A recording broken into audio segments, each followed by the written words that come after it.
स्वागत। जैसा कि कल आपने एक स्टेटमेंट शाम को देखी होगी, पीसीसी की तरफ से इशू हुई थी। पूर्व एमएलए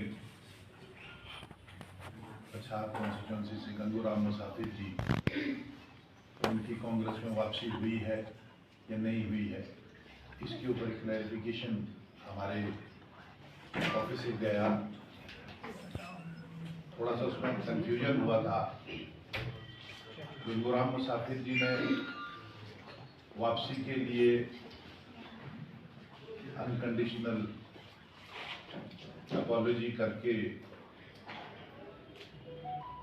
चेयरमैन जो हमारी डिसिप्लिनरी कमेटी है उनको लिखा है, और उनसे जो केस है वो अखिल भारतीय कांग्रेस कमेटी के हमारे इंचार्ज श्री राजीव शुक्ला जी के पास पहुंचा है, और उनसे अखिल भारतीय कांग्रेस कमेटी के जो हमारे अध्यक्ष श्री खड़गे जी, उनके पास ये गया है।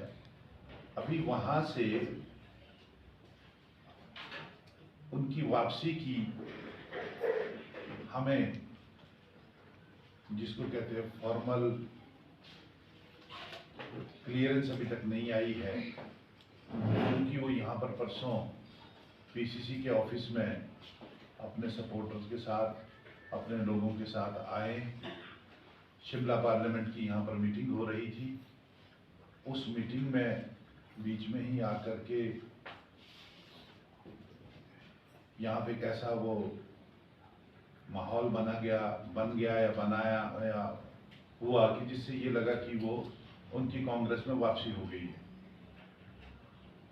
हालांकि ये अखिल भारतीय कांग्रेस कमेटी के पास विचाराधीन है उनकी वापसी का मामला, जब तक हाईकमांड से अप्रूवल नहीं आती है किसी की भी। क्योंकि अगर कोई भी इंसान, हम पार्टी में किसी को ज्वाइन तो करवा सकते हैं, अगर कोई भी कॉमन आदमी पार्टी ज्वाइन करना चाहता है तो उसको हिमाचल कांग्रेस कमेटी जो है उनको पार्टी में ज्वाइन करवा सकते। पर अगर किसी को निकाला जाता है पार्टी से, डिसिप्लिनरी एक्शन किसी के खिलाफ होता है, तो वो एक प्रोसीजर के तहत जो बना हुआ है हमारे कॉन्स्टिट्यूशन के हिसाब से, कांग्रेस के कॉन्स्टिट्यूशन के हिसाब से, उन्होंने विधानसभा का चुनाव ऑफिशियल कैंडिडेट के खिलाफ लड़ा था, उसकी उस पर उनको पार्टी से 6 साल के लिए निष्कासित कर दिया गया था। तो जिस तरीके से डिसिप्लिनरी कमेटी के पास उनका मामला निष्कासन का गया, या और भी लोग थे उस समय,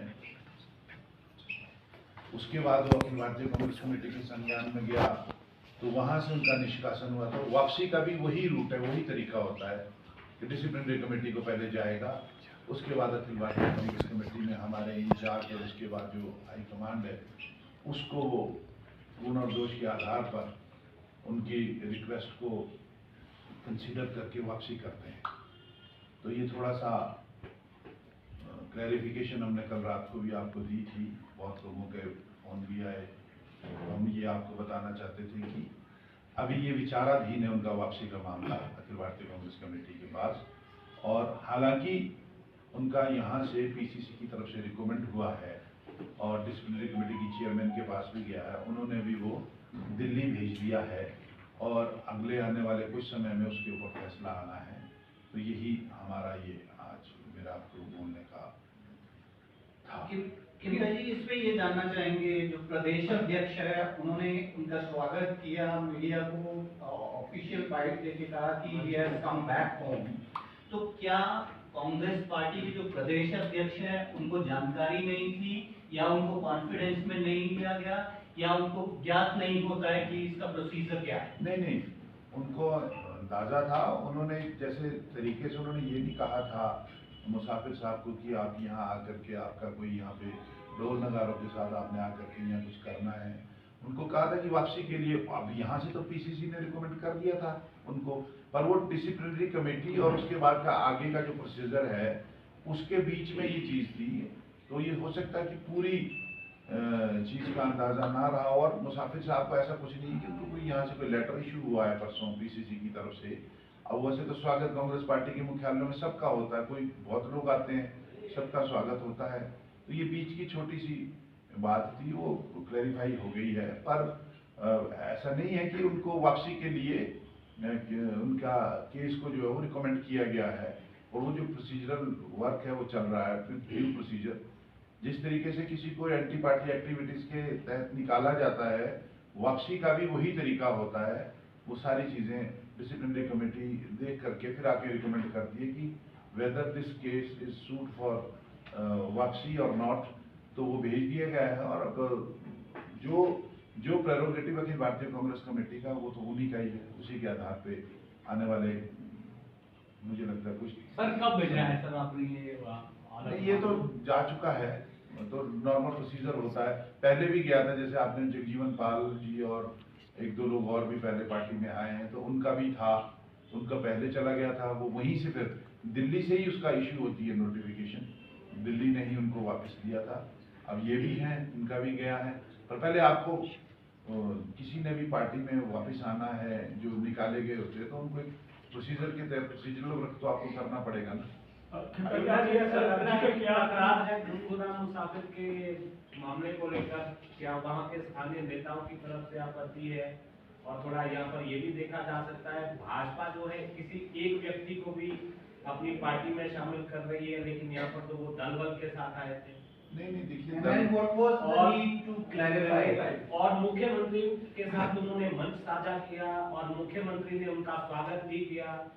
नहीं देखिए, मुख्यमंत्री के साथ तो सब लोग मंच साझा करते हैं, भाजपा के लोग भी मंच साझा करते हैं, पार्टी के और वो पूर्व में विधायक रहे हैं, पार्टी के ऑफिस बेरर रहे हैं। पर जहां तक वापसी की बात है, उसका एक सर्टन प्रोसीजर है, we have to adopt that procedure, और वो हो जाएगा। उसके बाद उनकी मुझे लगता है वापसी भी हो जाएगी।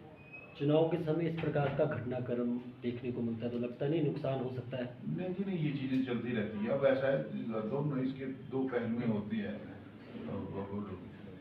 जो स्टैब्लिश्ड लीडरशिप होती है, कई बार उनका भी विरोध होता है। सारी चीजों को समन्वय में बना करके सारी चीजें देखनी पड़ती है, तो उसमें ये चीजें चलती रहती है।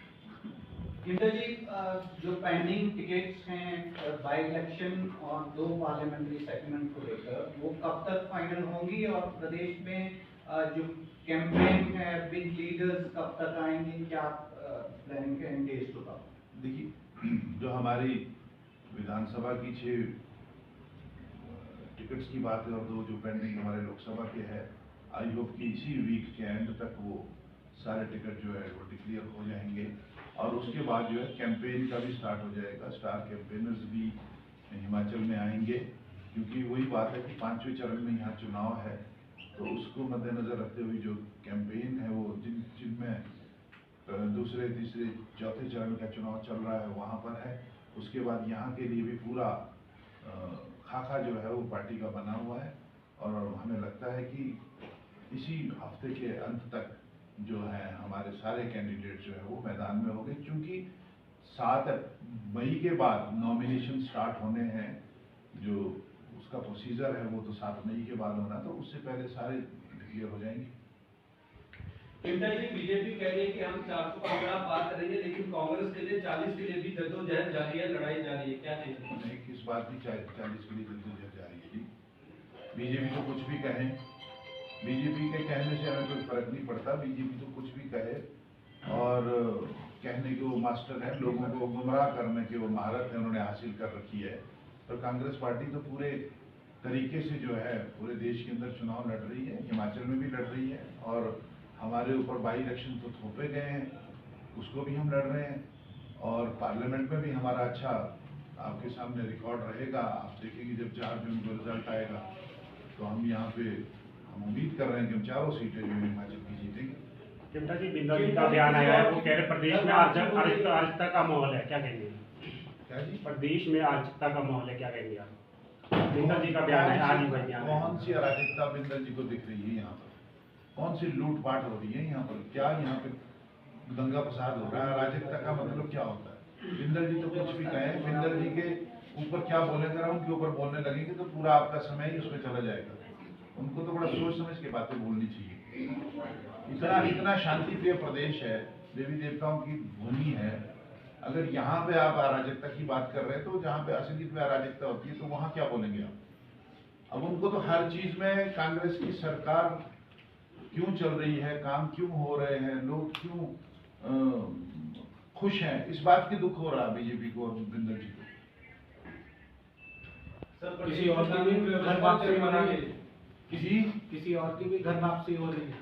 देखिए घर वापसी में तो जो मैंने आपको बताया, इस प्रोसीजर के तहत जो अप्लाई करेगा, बोलेगा, तो उसको 100% उसको कंसिडर किया जाएगा। अब ऐसे तो किसी को नहीं किया जाएगा ना, आपको आना तो पड़ेगा, आपको बोलना पड़ेगा, आपको अपॉलॉजी तो करनी पड़ेगी अगर आपसे कोई गलती हुई है। आपने अगर कोई गलती करी है तो वो आप मानेंगे, उसके बाद ही